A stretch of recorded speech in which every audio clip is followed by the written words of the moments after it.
Welcome back to Capper Review. So while President Biden has not formally announced that he's running for a second term, Biden has reportedly narrowed down his choice on candidates to run his 2024 re-election campaign. Joining us now is Amie Parnes, who's a senior staff writer with our media partners at The Hill. Amie, thank you so much for joining us and welcome to Capper Review. So a lot of people are speculating that President Biden will run for a second term. Who are the leading contenders right now that we're eyeing for this role of campaign manager?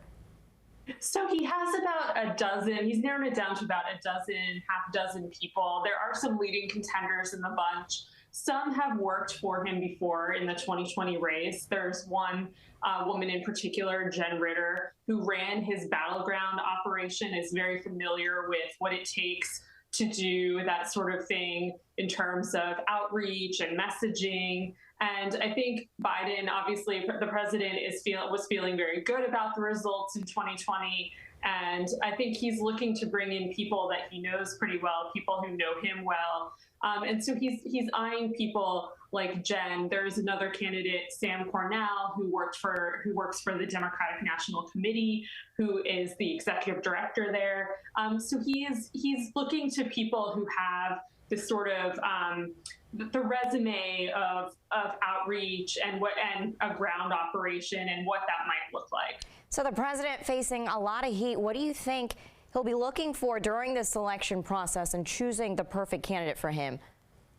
I think the battleground states are obviously very key. They always are, but particularly to someone like President Biden, who likes to go to the Rust Belt, who likes to talk to the middle class. Obviously, the Democratic Party made gains in Georgia, so that's very key to his victory too. He's going to be looking, obviously, to keep all of those states blue and have those states support him again. And so I think that's why someone who is familiar with the ground game there and what they did in 2020 to win, that will be someone who is appealing to him. I think on the minus side of things is, and I think the reason why it's taken so long is because they're looking for a kind of unicorn.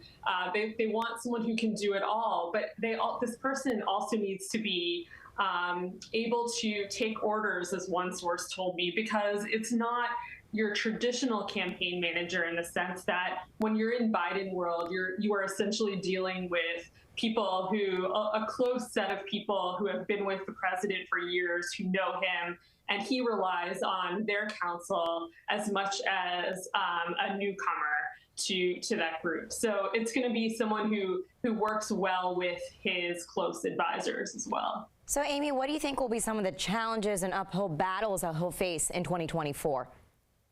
I think we're already seeing some of the battles in terms of Republicans making issues out of Afghanistan, out of the economy. You're going to be seeing them kind of see what is sticking to the wall in the coming months. And I think one of the things is they're going to be talking about inflation and how inflation is still high, even though the president often talks about how it's come down and it's cooled. You're going to hear them say, well, it's not good enough for middle-class Americans who think that they're still paying too much for bread and butter at the grocery store. So you're going to hear them target him on that. But I do think that it's going to be a lot of culture war issues, as we're seeing from the governor of Florida, what he's been planning to do. You're going to see them fire on all different lines of attack to see what sticks in the coming months. And I think anything is game. All right, Amie Parnes with The Hill, thank you so much for joining us. Really appreciate it. Thank you.